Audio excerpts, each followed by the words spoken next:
नमस्कार, मैं राजेश मंडल और आप देख रहे हैं ब्यूटीफुल चैनल कैम गाइड। बच्चों, इसके पहले वाले क्लास में जो है हम हेलो एरीन बनाने का विधि जो है बताए थे और बेंजीन के द्वारा कैसे एलाइनमेंट बनाया जाता है उसके बारे में हम चर्चा किए थे। और उसके द्वारा हम लोग देखे क्या कि क्लोरोबेंजीन, ब्रोमोबेंजीन, आयोडोबेंजीन कैसे बनाया जाता है और उसका मैकेनिज्म भी जो हम लोग चर्चा किए थे। आज के क्लास में जो है हम बेंजीन डाइजोनियम क्लोराइड के द्वारा क्लोरोबेंजीन, ब्रोमोबेंजीन, आयोडोबेंजीन, फ्लोरोबेंजीन चारों बना के देखेंगे और उसमें कुछ नेमिंग रिएक्शन भी आता है, उसके बारे में भी हम लोग चर्चा करेंगे। ठीक है, तो चलिए शुरू करते हैं आज का क्लास। तो टॉपिक देखिए लिखा हुआ है फ्रॉम बेंजीन डाइजोनियम क्लोराइड। ठीक है, तो बेंजीन डाइजोनियम क्लोराइड के द्वारा जो है हम एराइल हेड कैसे बनाएंगे वो देखेंगे। तो नंबर 1 लिखना है कि फॉर्मेशन ऑफ क्लोरोबेंजीन और ब्रोमोबेंजीन।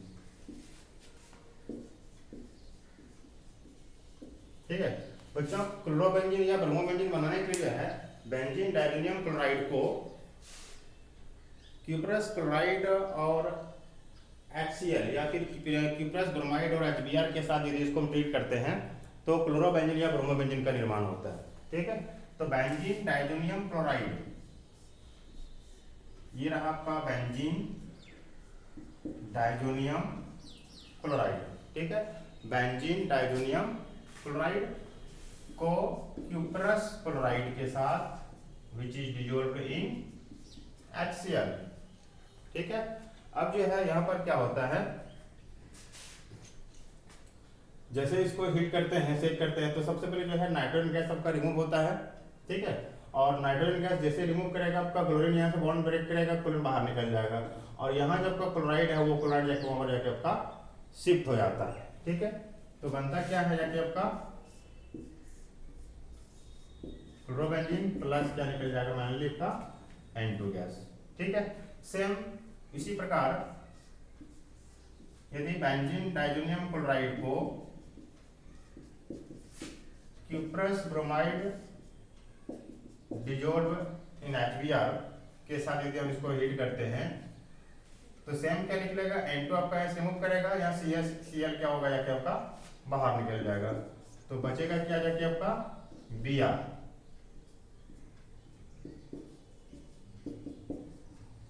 ठीक है, तो benzene diazonium chloride stated with CuCl which dissolved in HCl और benzene diazonium chloride treated with cuprous bromide dissolved in HBr, then chlorobenzene and bromobenzene is formed। बच्चों, इस रिएक्शन का नाम है Sandmeyer reaction.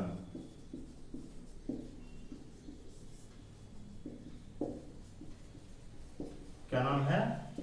Sandmeyer reaction.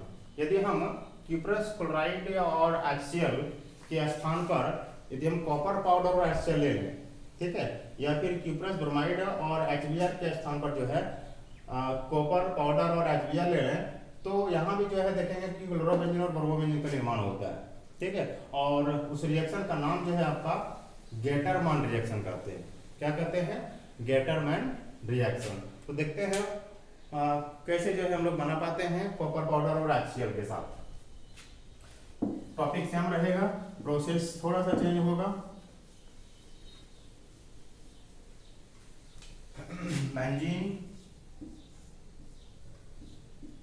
Diazonium chloride copper powder के साथ HCl, ठीक देखेंगे बेंजीन डाइजोनियम क्लोराइड कॉपर के साथ HBr। ठीक है, तो यहाँ भी क्या होगा जाके आपका क्लोरोबेंजीन प्लस N2 और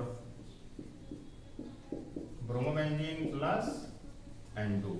ठीक है, प्रोडक्ट सेम है, थोड़ा सा कैटलिस्ट में चेंज क्या कर दिए, क्यूप्रस क्लोराइड के आधार पर स्थान पर क्या हो गया, कॉपर पाउडर ले लिया। ठीक है, तो इस रिएक्शन का नाम क्या है बच्चों? Gattermann reaction. क्या नाम है? Gattermann reaction.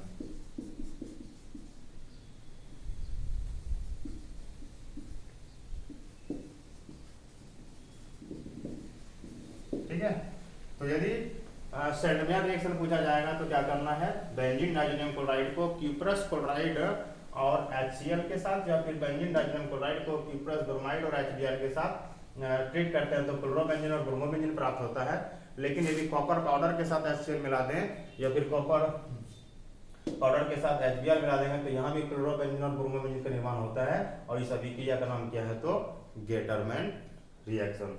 अब इसी प्रोसेस से देखते हैं क्या कि फ्लोरोबेंजीन और आयोडोबेंजीन कैसे प्राप्त करते हैं। तो पहले देखते हैं कि फ्लोरोबेंजीन या आयोडोबेंजीन का निर्माण, ठीक है। इसका सेकेंड पार्ट लिखना है फॉर्मेशन ऑफ आयोडोबेंजीन। बच्चों बेंजीन डाइजोनियम क्लोराइड को जब पोटासियम आयोडाइड के साथ ट्रीट करते हैं, बेंजीन डाइजोनियम क्लोराइड को पोटासियम आयोडाइड के साथ ट्रीट करते हैं, ठीक है। पोटासियम आयोडाइड के साथ ट्रीट करते हैं तो क्या होगा, N2 बाहर निकल जाता है और यहाँ से KCl आपका निकल जाएगा, ठीक है। बचेगा क्या, N2 KCl निकल गया और यहाँ पर I बढ़ गया तो यहाँ पर बैठा देना है क्या I, और ये बना क्या आयोडोबेंजीन, ठीक है। तो क्या हम लोग देखें यहाँ पर कि बेंजीन डाइजोनियम क्लोराइड को पोटासियम आयोडाइड के साथ ट्रीट करते हैं तो आयोडोबेंजीन प्राप्त होता है। साइड में क्या निकलता है कि आपका N2 और KCl। अब जो है देखते हैं हम लोग कि बेंजीन डाइजोनियम क्लोराइड के द्वारा जो है फ्लोरोबेंजीन का निर्माण कैसे होता है, ठीक है। तो नेक्स्ट पॉइंट C नंबर लिखना है कि फॉर्मेशन ऑफ फ्लोरोबेंजीन।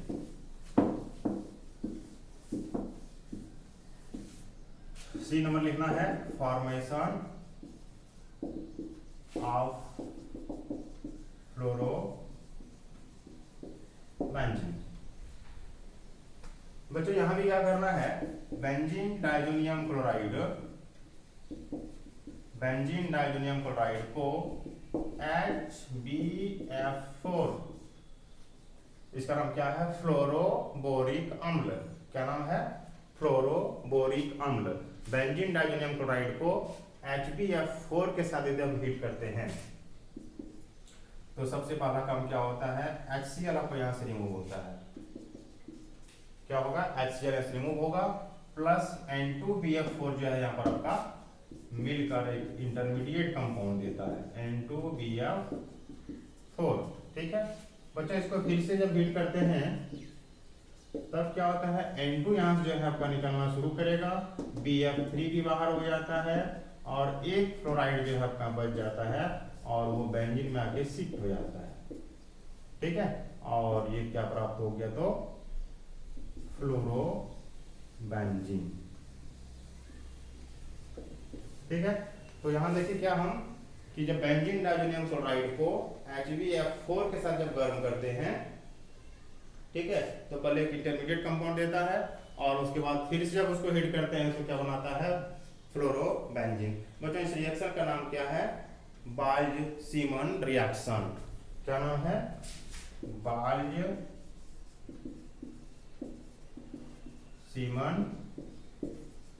रिएक्शन, ठीक है।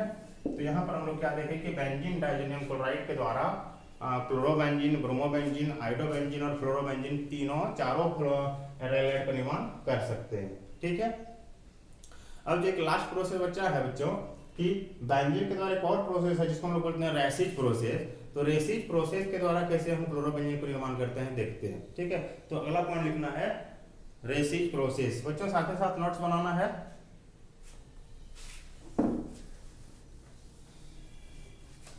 रेसिज प्रोसेस में क्या करते हैं, बेंजीन को नेक्स्ट तीसरा नंबर जाएगा ये रेसिज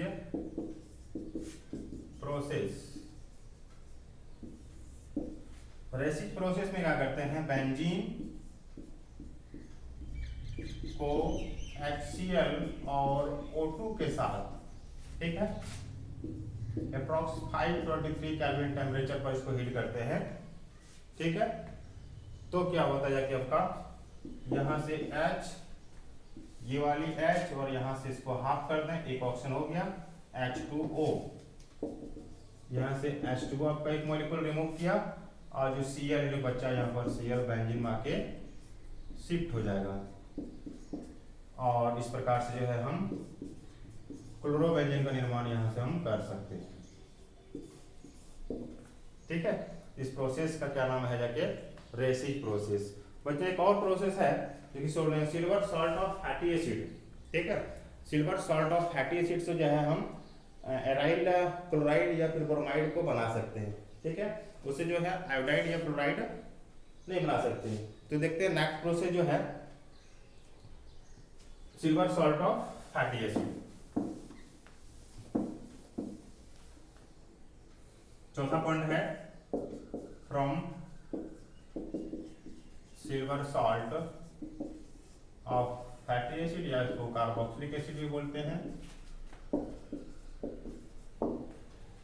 ठीक है, तो कार्बोक्सिलिक एसिड RCOOH ये कार्बोक्सिलिक एसिड हो जाएगा। इसमें H को हटाकर हम Ag कर दें, ये क्या हो जाएगा silver salt of carboxylic acid.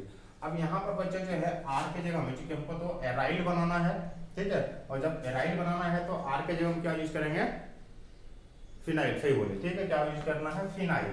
तो यहाँ पर क्या करना है, फिनाइल लिए हम और COOAg प्लस Br2 या Cl2 कुछ भी ले सकते हैं, लेकिन ध्यान रखना है आयोडीन नहीं लेना है। आयोडीन लेने से क्या होगा, ये ईस्टर बन जाता है। ठीक है, और कैटलिस्ट मिलना है या फिर कार्बन टेट्राक्लोराइड। और जैसे ही इसको लेकर हम हीट करते हैं तो CO2 गैस आपका बाहर निकलेगा प्लस Ag और यहाँ से Br मेरा ब्रेक हो जाएगा।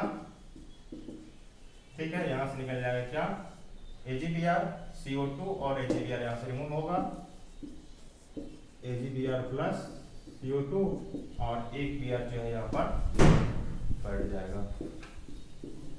यहाँ क्या होगा, ब्रोमोबेंजीन।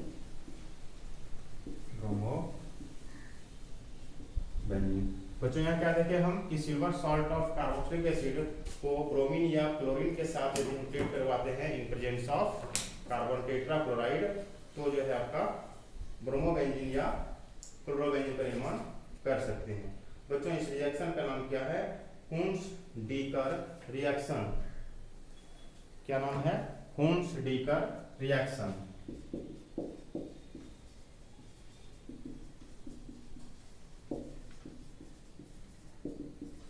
ठीक है, और यदि Br2 के जगह में हम यदि आयोडीन का यूज करते हैं तो ईस्टर बन जाता है और वो कुछ दूसरा विल्सन-सिमोनी रिएक्शन कहलाता है, वो फिर वो अलग है। और इस तरह से जो है हम एराइल का निर्माण 4 प्रोसेस से कर सकते हैं बच्चों।